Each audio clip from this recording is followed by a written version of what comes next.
Bihar news में स्वागत है आपका दोस्तों। मैं हूं फिर दोस्त गनी और आप देख रहे हैं केडीबी लाइव। दोस्तों आज हो चुका है शनिवार 24 जून 2023। तो आज की पूरे बिहार की टॉप न्यूज लेकर आए हैं आपके लिए। दोस्तों वीडियो शुरू करने से पहले आपको बता दें कि अगर आप नए आए हैं इस चैनल पर तो फिर चैनल को सब्सक्राइब करके बेल आइकन को प्रेस कर दीजिए और साथ ही वीडियो को लाइक कर दीजिए, अपने दोस्तों के साथ शेयर भी कीजिए। तो चलिए शुरू करते हैं आज की पूरे बिहार की टॉप न्यूज। दोस्तों बात करते हैं कि कल पटना में विपक्ष दलों की बैठक हुई। इस बैठक में बिहार के मुख्यमंत्री नीतीश कुमार ने कहा कि ये एक अच्छी बैठक रही है जिसमें मिलकर के चुनाव लड़ने का निर्णय लिया गया है। जल्द ही एक और बैठक होगी। यह काफ़ी अच्छी मुलाकात हुई है, एक साथ चलने पर सहमति हुई है जिसमें आगे की चीज़ें तय की जाएगी। मल्लिकार्जुन खड़गे जी ये बैठक आयोजित करेंगे। यह सूत्रों के मुताबिक विपक्षी दलों की अगली बैठक शिमला में जुलाई में होने की संभावना है। जब बिहार में मुख्यमंत्री नीतीश कुमार ने कहा कि अगली बैठक कुछ दिन के बाद सब पार्टियों की फिर से की जाएगी। जो शासन में है वे देश के हित में काम नहीं करना चाहते हैं, वे सब इतिहास बदल रहे हैं। यह कांग्रेस अध्यक्ष मल्लिकार्जुन खड़गे ने पटना में कहा कि हम 10 या फिर 12 जुलाई को शिमला में फिर से मिल रहे हैं जिसमें हम एक सामान्य एजेंडा तैयार करेंगे। हमें हर राज्य में अलग अलग तरह से काम करना पड़ेगा। यह कांग्रेस नेता राहुल गांधी ने कहा कि भाजपा और आरएसएस हिंदुस्तान की नींव पर आक्रमण कर रही है। ये विचारधारा की लड़ाई है और हम साथ लड़ेंगे। हमने निर्णय लिया है कि हम एक साथ काम करेंगे और अपनी सामान्य विचारधारा की रक्षा करेंगे। ये विपक्षी एकता की प्रतिक्रिया है जो कि आगे बढ़ेगी। दोस्तों बात करते हैं कि बिहार के पूर्णिया में कस्बा से एक नाबालिग लड़की के लापता होने का मामला सामने आया है, जिसे लेकर के परिवार वाले दर बदर की ठोकरें खा रहे हैं। पीड़ित परिजन पूर्णिया एसपी आमिर जावेद के समक्ष गुहार लगाने पहुंचा। जब परिवार वालों को शक है कि पड़ोस के गांव की पिंटू ने उसका अपहरण कर लिया है। इस मामले में परिवार वालों को आशंका है कि नाबालिग को शादी का झांसा देकर के अपने साथ ले गया और अपहरण कर लिया। परिवार वालों ने बताया है कि गायब कस्बा की कुम्हार टोला निवासी मोहम्मद शुक्रुद्दीन की 16 वर्षीय पुत्री सलीना खातून बीते 3 जून को घर से अचानक लापता हो गई थी। परिवार वालों ने अपहरण की आशंका जताते हुए कस्बा थाने में मामला दर्ज कराया था, लेकिन करीब 20 दिन बीत जाने को है। इसके बावजूद भी थाने की तरफ से कोई भी कार्रवाई नहीं होने के बाद लड़की के परिवार वाले के अंदर डर बैठ गया है। दोस्तों बात करते हैं कि बिहार में भीषण गर्मी और हीट वेव को देखते हुए अस्पतालों की व्यवस्था को और चुस्त दुरुस्त किया जा रहा है। स्वास्थ्य विभाग की पहल के बाद बिहार के विभिन्न स्तर के सरकारी अस्पतालों में लू की चपेट में आए मरीजों के लिए अब तक 2000 बेड की व्यवस्था की गई है। इसी कड़ी में अब जिला अस्पतालों को स्वास्थ्य विभाग की ओर से निर्देश जारी किया गए हैं कि वे अपने संस्थान परिसर में लू पीड़ित मरीजों के लिए कम से कम 2 वातानुकूलित कमरों की व्यवस्था सुनिश्चित करें। गौरतलब है कि बिहार के अधिकांश हिस्सों में लू और हीट वेव का कहर है। भीषण गर्मी और लू की चपेट में आने के बाद अब तक करीब 400 लोगों को अस्पताल में भर्ती कराया जा चुका है। विभाग का दावा है कि इनमें से अधिकांश मरीज स्वस्थ होकर के घर लौट भी चुके हैं या फिर लौटने की तैयारी में हैं। विभाग की ओर से हर जिले से लू प्रभावितों की संख्या के अलावा उससे होने वाले जान जाने की सूचना प्राप्त की जा रही है। दोस्तों जैसे कि आपको पता है कि कल पटना में विपक्षी दलों की बैठक हुई, इसमें राहुल गांधी भी शिरकत की। इसी दौरान राहुल गांधी ने कई सारी बातें कही है। साथ ही राहुल गांधी ने कहा है कि आपका मूड ठीक है ना, देश में विचारधारा की लड़ाई चल रही है। एक तरफ कांग्रेस की भारत जोड़ो विचारधारा है तो दूसरी तरफ से भाजपा और आरएसएस वालों की भारत तोड़ो विचारधारा है। ये लड़ाई है। यह इसलिए आज हम बिहार आए हैं। बिहार में कांग्रेस पार्टी का जो डीएनए है वो यहाँ है। या आपने हमारी भारत जोड़ो यात्रा में बहुत मदद की है। अजीब सी बात थी कि हर एक स्टेट में पूछता था कि कहाँ से आए हो तो जवाब होता था कि बिहार से आए हैं। जहाँ भी जाओ कर्नाटक, केरला, तमिलनाडु, सब जगह बिहार के लोग हमारे साथ थे। इसके आगे राहुल गांधी ने कहा है कि बिहार के लोग विचारधारा को मानते हैं और अच्छी तरीके से समझते भी हैं। बीजेपी देश को तोड़ने का काम कर रही है, नफरत फैलाने का काम कर रही है। जहाँ भाजपा के लोग देश में हिंसा फैलाने का काम कर रहे हैं, जहाँ कांग्रेस पार्टी जोड़ने का काम कर रही है और मोहब्बत फैलाने का काम कर रही है।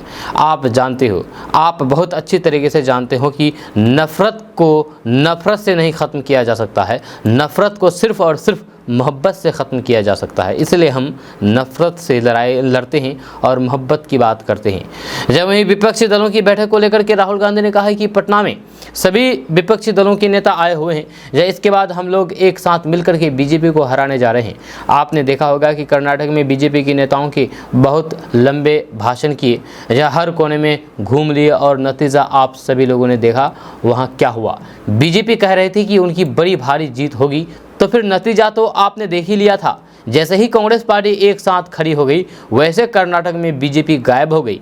इसके अलावा मैं आपको वादा करता हूं कि आने वाले दिनों में जहां भी लोकसभा चुनाव होगा वहां भाजपा आपको दिखाई नहीं देगा।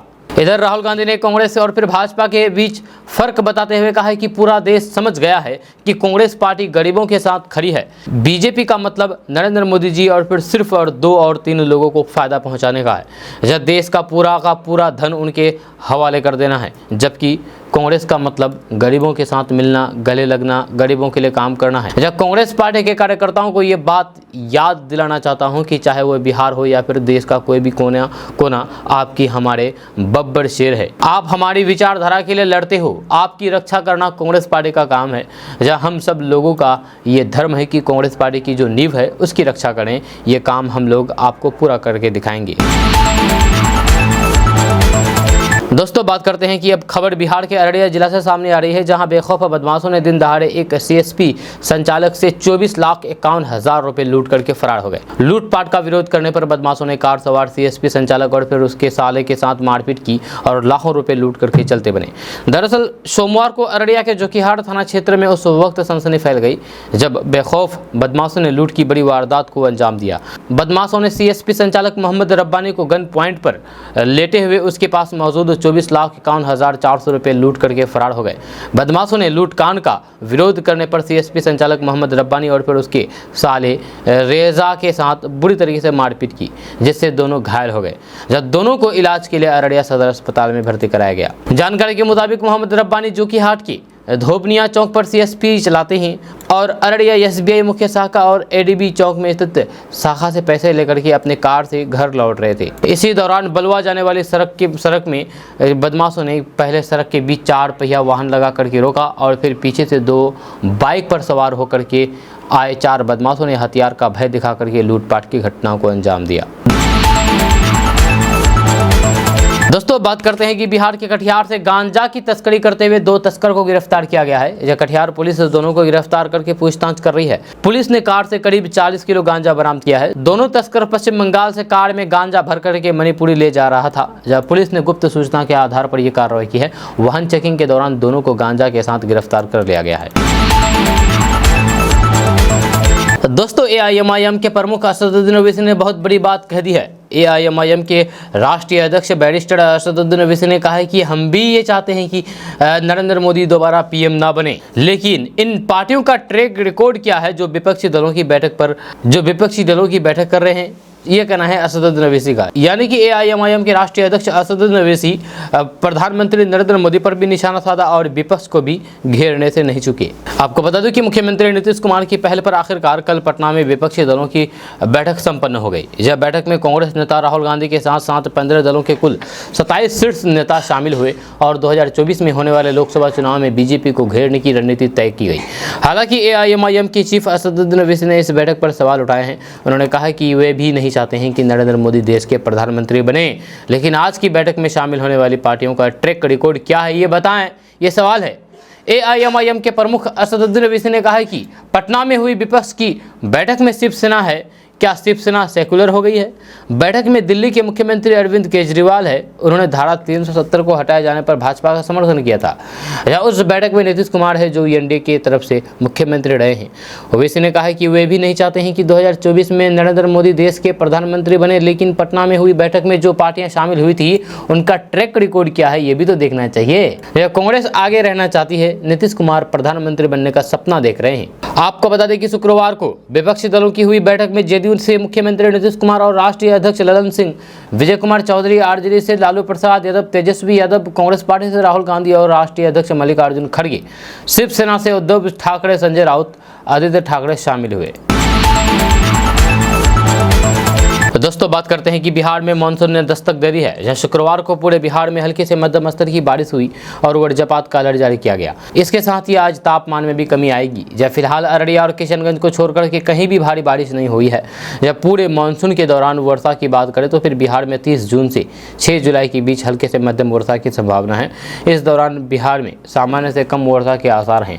तापमान भी 34 से 37 डिग्री सेल्सियस के बीच रहेगा। इससे पहले गुरुवार को जानकारी मिली थी कि राज्य में गर्मी से त्रस्त लोगों को बुधवार रात हुई हल्की बारिश से थोड़ी सी राहत मिली थी। जब कई दिनों से इस बारिश का इंतजार था, करीब 10 मिनट के लिए हुई बारिश से लोगों को राहत मिली। आपको बता दें कि बीते साल में भी प्रदेश में गर्मी चरम पर थी। मौसम विभाग ने मानसून की वर्षा के भी संकेत दिए हैं, जिससे और राहत मिलने की उम्मीद है। जब पटना समेत बिहार के कई जिलों में गर्मी और लू का असर कम होता दिख रहा है, वहीं जमुई और औरंगाबाद में लू का प्रभाव अभी भी बना हुआ है। दोस्तों, बात करते हैं कि भारत समेत तो दुनिया के कई देशों में 21 जून को अंतर्राष्ट्रीय योग दिवस मनाया गया। प्रधानमंत्री नरेंद्र मोदी ने अमेरिका में जाकर के योग का नेतृत्व किया। गुजरात और महाराष्ट्र में लाखों लोगों ने योग किया, लेकिन इस योग दिवस पर जमकर के सियासत भी हुई है। AIMIM के नेता वारिस पठान ने एक वीडियो शेयर करके तंज कसा है। वारिस पठान ने मुंबई लोकल ट्रेन में यात्रा कर रहे कुछ लोगों के योग करने वाले वीडियो को शेयर करके तंज कसा है। उन्होंने लिखा है कि ट्रेन में योग की इजाज़त है, लेकिन नमाज की नहीं।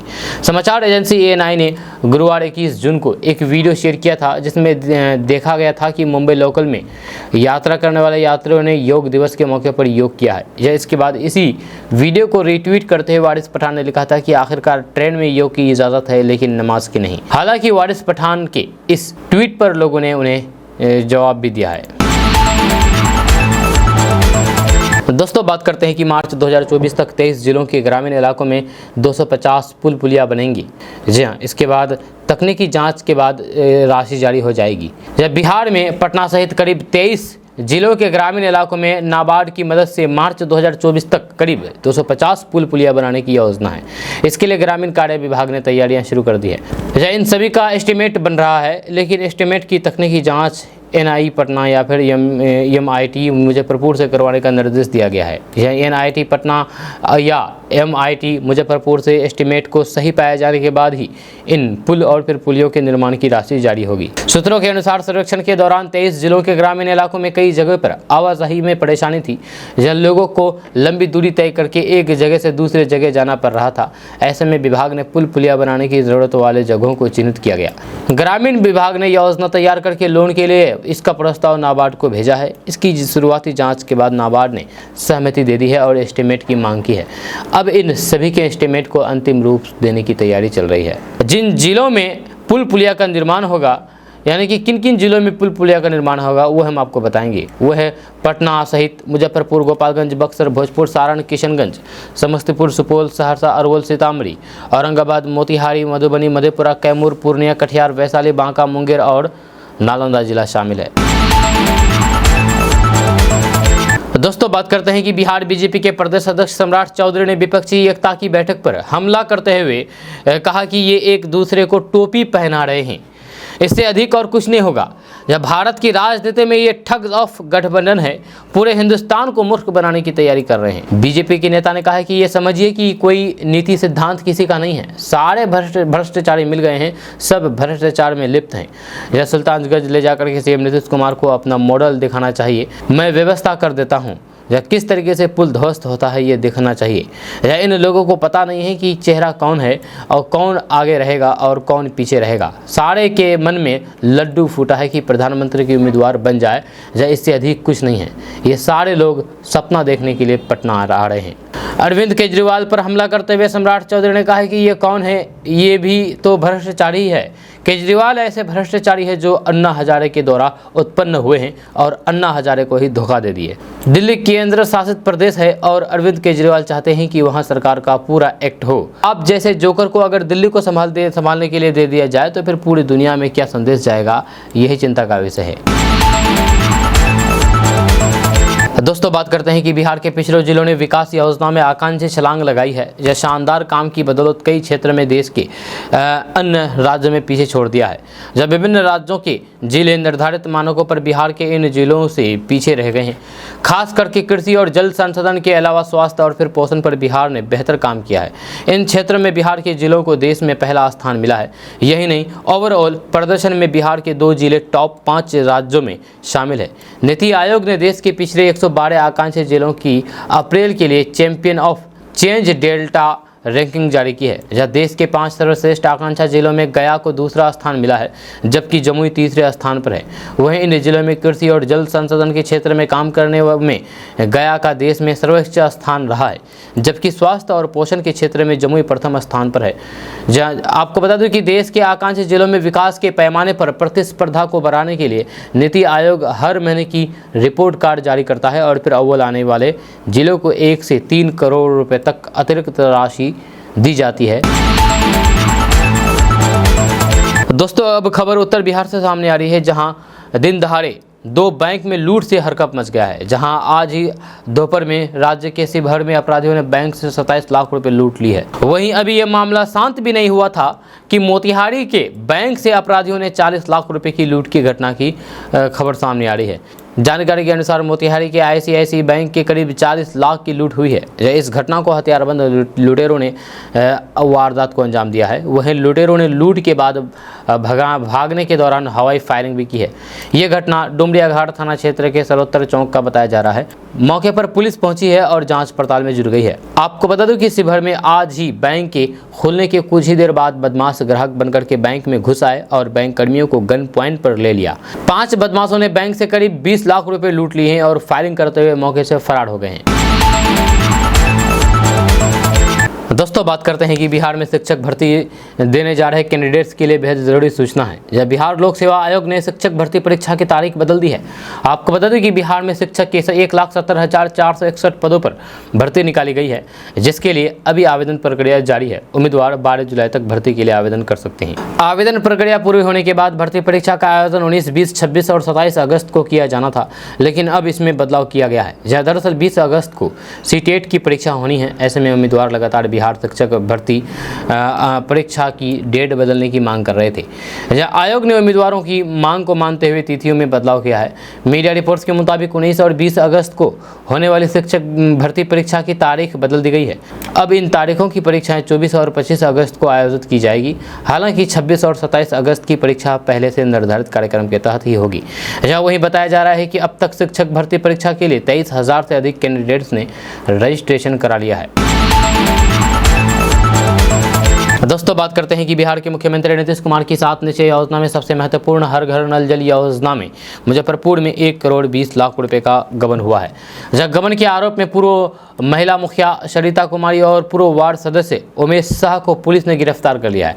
गिरफ्तारी के बाद पूर्व मुखिया को न्यायिक हिरासत में भेज दिया गया है। दरअसल सकरा थाना क्षेत्र के सिराजाबाद पंचायत के पूर्व मुखिया सरिता कुमारी और पूर्व वार्ड सदस्य उमेश शाह ने पंचायत में नल जल योजना के तहत हुए काम का हिसाब और अभिलेख तक जमा नहीं किया है। पंचायत के 5 वार्डों में 1 करोड़ 20 लाख रुपए के गबन का आरोप है। इस मामले में दोनों को गिरफ्तार कर लिया गया है। मामले में पंचायत सचिव ने सकरा थाने में FIR दर्ज कराई है, जिसमें तत्कालीन मुखिया सरिता कुमारी समेत कई वार्ड सदस्य को नामजद बनाया गया था। इसी मामले में पूर्व मुखिया सरिता कुमारी और पूर्व वार्ड सदस्य उमेश शाह को गिरफ्तार कर लिया गया है। दोस्तों, बात करते हैं कि प्रधानमंत्री नरेंद्र मोदी ने अमेरिकी संसद के संयुक्त सत्र को संबोधित करते हुए रूस और यूक्रेन के बीच जारी जंग से होने वाले नुकसान का जिक्र किया है। जैसे साथ ही दहशतगर्द का मुद्दा भी उठाया है। PM मोदी ने दहशतगर्द को दुनिया के लिए खतरा बताते हुए कहा कि अमेरिका के 9/11 के हमले के बाद मुंबई में 26/11 हमले के 1 दशक से अधिक समय हो जाने के बाद भी दुनिया के लिए दहशतगर्द एक कट्टरपंथ खतरा बना हुआ है। PM मोदी के ऐतिहासिक संबोधन के दौरान अमेरिकी संसद में जमकर के तालियां बजी। प्रधानमंत्री नरेंद्र मोदी जब अमेरिकी कांग्रेस के संयुक्त सत्र में भाषण दे रहे थे, तो फिर उनके संबोधन के दौरान अमेरिकी सांसदों ने कम से कम 15 बार खड़े होकर के तालियां बजाई। यही नहीं, कुल 79 बार तालियां बजी। जी हाँ, PM मोदी ने जब अमेरिकी कांग्रेस के संयुक्त सत्र में अपने भाषण का समापन किया, तब भी सांसदों ने खड़े होकर के उनका स्वागत किया। और संयुक्त सत्र में अपने संबोधन के दौरान अमेरिकी कांग्रेस के कई सदस्यों ने प्रधानमंत्री नरेंद्र मोदी से मुलाकात की है, जहाँ साथ ही उनके साथ ऑटोग्राफ और सेल्फी भी ली है। दोस्तों, बात करते हैं कि अपने प्रवचन और हिंदू राष्ट्र की अलख जगाने के लिए दुनिया भर में मशहूर हो रहे बागेश्वर धाम के पंडित धीरेन्द्र शास्त्री को अपने बयानों के लिए कानूनी पेचीदगियों का सामना करना पड़ रहा है। जब कथा के दौरान भगवान सहस्त्रबाहु पर दिए गए बयानों के चलते ही धीरेन्द्र शास्त्री के खिलाफ ग्वालियर में भी परिवाद पेश हुआ है। इस बार मुद्दा बागेश्वर धाम के पंडित धीरेन्द्र शास्त्री द्वारा अपने प्रवचनों में कलचुरी समाज के आराध्य देव भगवान सहस्त्रबाहु पर टिप्पणी की थी। इस मामले पर एडवोकेट अनूप सेहड़े ने अदालत में पंडित धीरेन्द्र शास्त्री के खिलाफ परिवाद पेश किया है। परिवाद में बागेश्वर धाम के पीठाधीश्वर धीरेन्द्र शास्त्री द्वारा सोशल मीडिया पर एक वीडियो अपलोड करने का मुद्दा उठाया गया। धीरेन्द्र शास्त्री ने एक वीडियो में कलचुरी समाज के आराध्य देव भगवान सहस्त्रबाहु को अत्याचारी और दुष्ट बता रहे हैं। वीडियो अपलोड करने और कलचुरी समाज के आराध्य देव की मानहानि और फिर लोगों की भावनाएं आहत करने पर धीरेन्द्र शास्त्री को 9 मई को नोटिस भेजा गया था। धीरेन्द्र शास्त्री नोटिस का जवाब नहीं दिया था, जिस पर अब ग्वालियर की जिला अदालत में ये परिवाद पेश किया गया है। अब इस मामले में 1 जुलाई को सुनवाई होगी। दोस्तों, बात करते हैं कि प्रधानमंत्री नरेंद्र मोदी ने अमेरिका विजिट के दौरान राष्ट्रपति जो बाइडेन के साथ ज्वाइंट प्रेस कॉन्फ्रेंस की। इस दौरान सभी को इंतजार था कि पीएम मोदी जब पत्रकारों से मुखातिब होंगे तो क्या सवाल पूछे जाएंगे।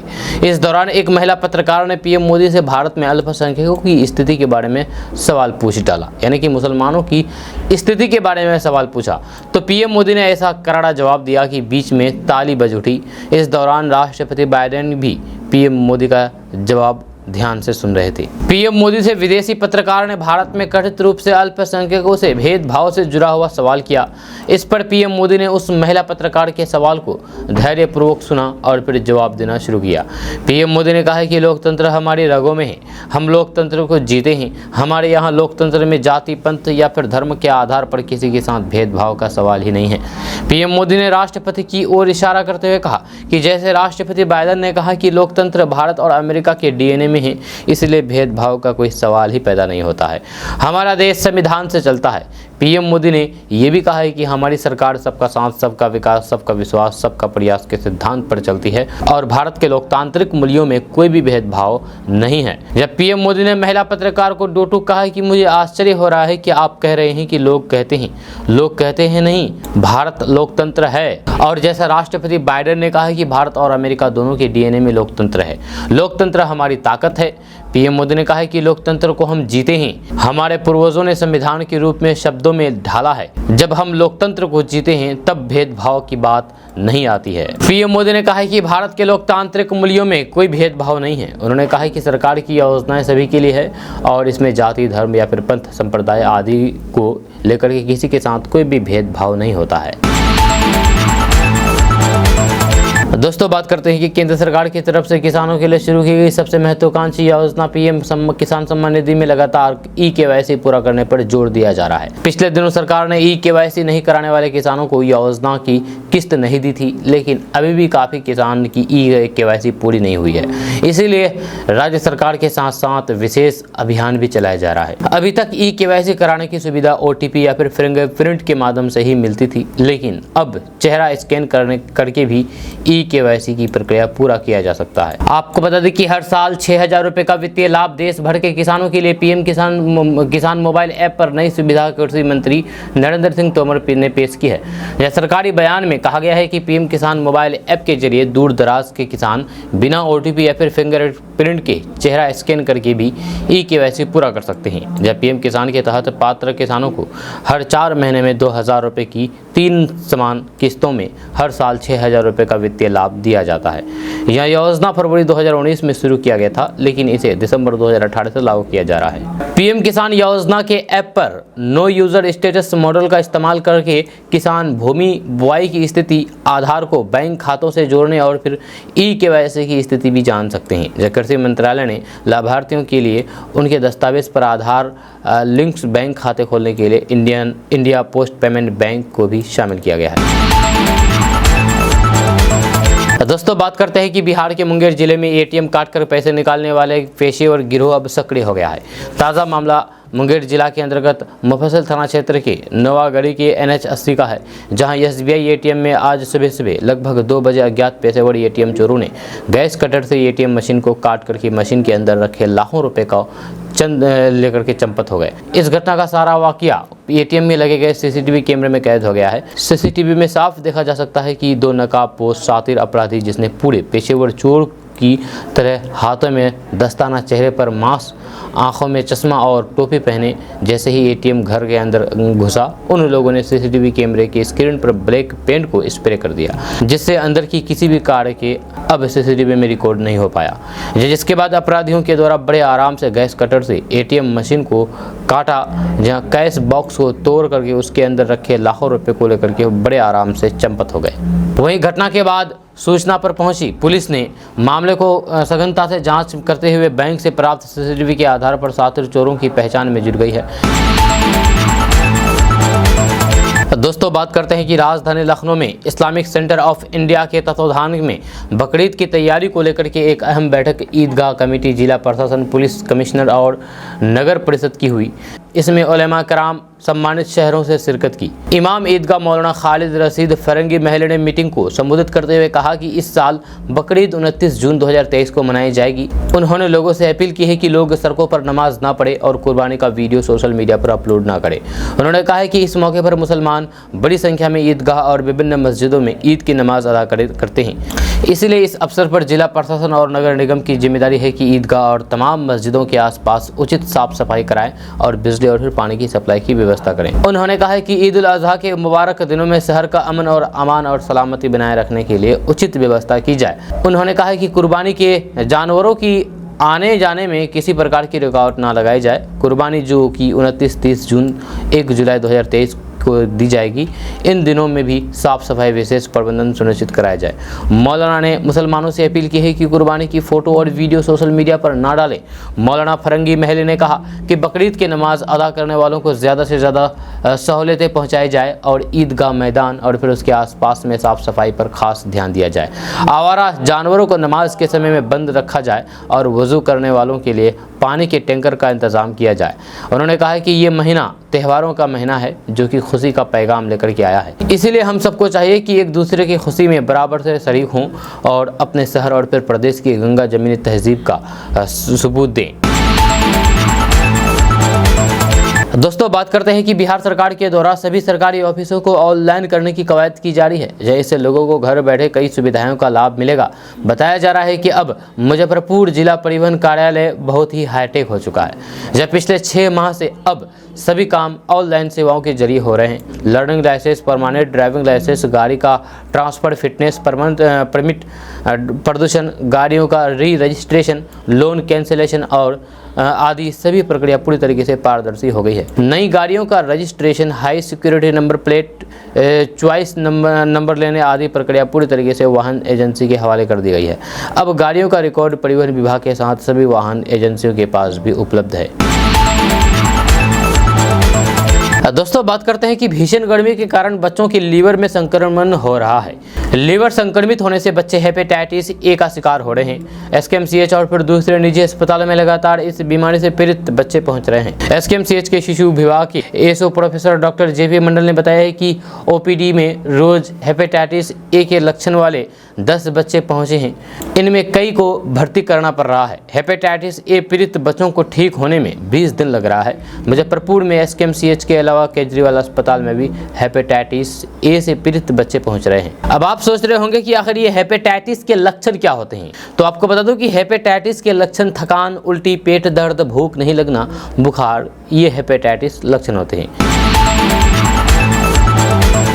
दोस्तों, बात करते हैं कि बिहार में नौकरी की तलाश कर रहे लोगों के लिए बड़ी खबर सामने आ रही है। ताज़ा रिपोर्ट के मुताबिक बिहार के पटना, बक्सर, भागलपुर, भोजपुर समेत हर जिले में रोजगार मेला का आयोजन किया जाएगा। इसको लेकर के अधिसूचना जारी किया गया है। खबर के अनुसार इस रोजगार मेला में 8वीं, 10वीं, 12वीं, स्नातक, डिप्लोमा डिग्री समेत कई तरह के कोर्स करने वाले युवाओं को नौकरी उपलब्ध कराई जाएगी। जहां आप नेशनल कैरियर सर्विस यानी कि NCS पोर्टल की आधिकारिक वेबसाइट पर जाकर के अपना रजिस्ट्रेशन पूरा कर लें। जब बिहार के पटना, बक्सर, दरभंगा, भोजपुर समेत हर जिले में रोजगार मेला लगेगा, जिसमें 23 और 24 जून को दरभंगा में रोजगार मेला लगेगा, 26 जून को मधुबनी, 28 को सीतामढ़ी, 30 जून को शिवहर, 3 जुलाई को बेतिया, 5 जुलाई को मोतिहारी, 6 जुलाई को भागलपुर, 8 जुलाई को बक्सर, 10 जुलाई को भोजपुर, 12 जुलाई को बेगूसराय, 14 और 15 जुलाई को पटना, 17 जुलाई को नालंदा, 19 जुलाई को लखीसराय, 21 जुलाई को झारखंड, 24 जुलाई 25 जुलाई को मुंगेर, 26 जुलाई को बांका, 28 29 जुलाई को गया, 31 जुलाई को अरवल, 2 अगस्त को नवादा जिला में रोजगार मेला लगाया जाएगा। वहीं पर 11 अगस्त को कैमूर, 13 अक्टूबर, 14 अक्टूबर को मुजफ्फरपुर, 16 अक्टूबर को सीतामढ़ी, 18 अक्टूबर को गोपालगंज में रोजगार मेला लगाया जाएगा, 20 अक्टूबर को सिवान, 21 नवंबर, 2 नवंबर को छपरा, 6 नवंबर को किशनगंज, 8 नवंबर को अररिया, 10 नवंबर को कटिहार जिला में रोजगार मेला लगाया जाएगा। वहीं पर 28 नवंबर, 29 नवंबर को पूर्णिया, 1 दिसंबर को सुपौल, 4 दिसंबर को मधेपुरा, 7 दिसंबर, 8 दिसंबर को सहरसा में रोजगार मेला लगाया जाएगा। आप इन रोजगार मेला में जाकर के अपने रोजगार की तलाश कर सकते हैं, या किसी कंपनी में आपकी नौकरी लग जाएगी और आराम से आप काम करके पैसे कमा सकते हैं।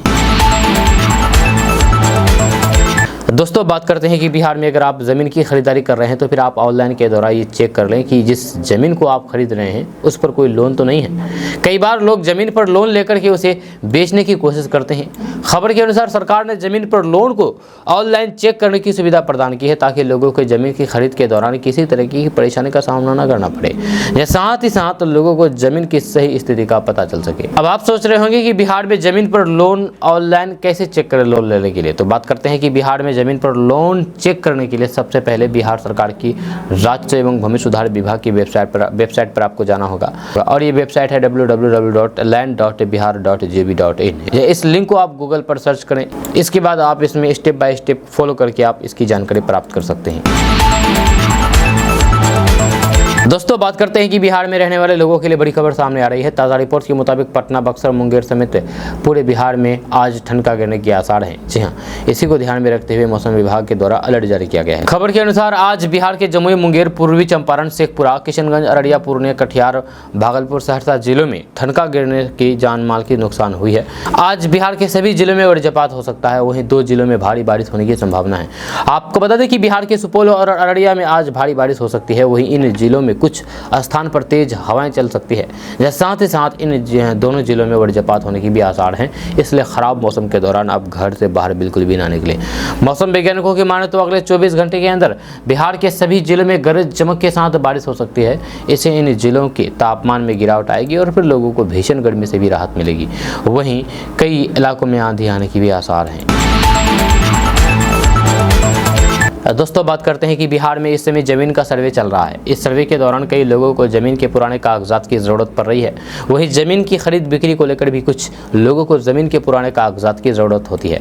ऐसे में ऑनलाइन और ऑफलाइन दोनों माध्यम से आप ज़मीन का पूरा कागजात आसानी के साथ निकाल सकते हैं। हालांकि ऑनलाइन के दौरान ज़मीन के कई पुराने कागजात नहीं निकलते हैं। इसके लिए आपको अंचल कार्यालय जाना होता है और फिर जिस कागजात की ज़रूरत है उसके लिए आवेदन देने होंगे। इसके बाद आपको वहाँ से ज़मीन का कागजात मिल जाएगा। बिहार में जमीन का पुराना कागजात निकालने के लिए आपको एक वेबसाइट पर जाना होगा, और ये वेबसाइट है bhumijankari.bihar.gov.in। इस वेबसाइट पर जाकर के आप पुराने डॉक्यूमेंट्स जमीन का निकाल सकते हैं। दोस्तों, बात करते हैं कि जैसे कि आपको पता है कि प्रधानमंत्री नरेंद्र मोदी अमेरिकी दौरे पर है। जी हाँ, प्रधानमंत्री मोदी ने कहा कि अमेरिकी कांग्रेस के संयुक्त सत्र को दूसरी बार संबोधित करना बेहद सम्मान की बात है। पीएम मोदी ने कहा है कि इस सम्मान के लिए मैं 140 करोड़ भारतीयों की तरफ से आभार व्यक्त करता हूँ। पीएम मोदी ने कहा है कि अमेरिकी कांग्रेस को संबोधन करना हमेशा एक बड़ा सम्मान होता है। ऐसा 2 बार करना एक असाधारण विशेष अधिकार है। मोदी ने कहा है कि इस सम्मान के लिए मैं भारत की 140 करोड़ जनता के प्रति हार्दिक आभार व्यक्त करता हूं। पीएम मोदी ने कहा है कि मैं देख रहा हूं कि आप में से लगभग आधे लोग 2016 में यहां थे। मैं दूसरे आधे हिस्से में पुराने दोस्त और फिर नए दोस्तों का उत्साह भी देख सकता हूं। आपको बता दूं कि ये किसी भी भारतीय प्रधानमंत्री के लिए पहला अवसर है जब वे दूसरी बार संयुक्त सदन को संबोधित कर रहे हैं। पीएम मोदी इजराइल के प्रधानमंत्री बेंजामिन नेतन्याहू के बाद दूसरे विश्व नेता हैं जिन्हें संयुक्त सदन को एक से अधिक बार संबोधन करने का विशेष अधिकार दिया गया है। पीएम मोदी ने अमेरिकी कांग्रेस में कहा कि हम वसुधैव कुटुंबकम के आदर्श वाक्य में विश्वास करते हैं। हमारे लिए दुनिया एक परिवार है। जब दुनिया के साथ हमारा जुड़ाव हर किसी के लिए है। जब हम G20 शिखर सम्मेलन की अध्यक्षता करते हैं तो फिर यही भावना एक पृथ्वी, एक परिवार, एक भविष्य विषय पर दिखाई देती है। पीएम मोदी ने कहा है कि हम दुनिया की आबादी का छठा हिस्सा हैं। पिछली शताब्दी में जब भारत ने अपनी स्वतंत्रता हासिल की तो फिर इसने कई अन्य देशों को औपनिवेशिक शासन से खुद को मुक्त करने के लिए प्रेरित किया है। इस सदी में जब भारत बेंचमार्क स्थापित करेगा और विकास करेगा तो फिर ये कई अन्य देशों को भी ऐसा करने के लिए प्रेरित करेगा। हमारा विजन है सबका साथ, सबका विकास, सबका विश्वास और सबका प्रयास। दोस्तों बात करते हैं कि जैसे कि आपको पता है कि कल बिहार में विपक्षी दलों की साझा बैठक हुई। इस बैठक को लेकर के बिहार बीजेपी काफ़ी भड़के हुए हैं। बिहार बीजेपी के प्रदेश अध्यक्ष सम्राट चौधरी ने कहा कि बिहार में आज लूटिंग इंडिया वाले लोगों की बैठक हो रही है। ये लोग ब्रेकिंग इंडिया करने वाले लोग हैं। ये लोग सिर्फ इस बैठक में वही लोग शामिल हो रहे हैं जिन पर पहले से ही भ्रष्टाचार का आरोप लगा है। ये लोग कितना भी कोशिश कर लें, लोकसभा चुनाव में कोई भी फायदा होने वाला नहीं है। इस बार भी देश में भाजपा की ही सरकार आएगी। ये बातें भाजपा के प्रदेश अध्यक्ष सम्राट चौधरी ने कही है। जब भाजपा के प्रदेश अध्यक्ष सम्राट चौधरी ने कहा कि आज बलिदान दिवस है, भाजपा के लोग बलिदान दिवस मनाने का काम करते हैं। ये अपने आप में एक प्रतीक है कि कांग्रेस किस तरह से लोगों को बांटने का प्रयास करते ही थे। जब कांग्रेस ने 567 रियायत जो बने उनको जोड़ने का काम सरदार पटेल ने किया, लेकिन उसके बावजूद भी अखंड भारत के सपनों को कांग्रेस ने तोड़ने का काम किया। वहीं विपक्षी दलों की बैठक पर सम्राट चौधरी ने कहा कि ये लूटिंग इंडिया की कॉन्सेप्ट पर बैठक बुलाई गई है। इस बैठक में वैसे लोग शामिल हैं जिन पर भ्रष्टाचार का आरोप पहले से ही लगा हुआ है। ये बातें हम नहीं कह रहे हैं, बल्कि कांग्रेस पार्टी के युवराज आज बिहार आ रहे हैं। राहुल गांधी जी उनसे ही पूछेगा कि उन्होंने ऑडियंस क्यों फाड़ा था। यही लालू प्रसाद यादव जी जिसने चारा खाया था उसके खिलाफ आपने ऑडियंस फाड़ने का काम किया था। तो फिर ये इनका दोहरा चरित्र है कि समय के हिसाब से बदलते हैं। ये लोग लूटने वाले इंडिया के हैं, ये ब्रेकिंग इंडिया करने वाले लोग हैं। इन दोनों के खिलाफ इस देश के प्रधानमंत्री मजबूती से काम कर रहे हैं।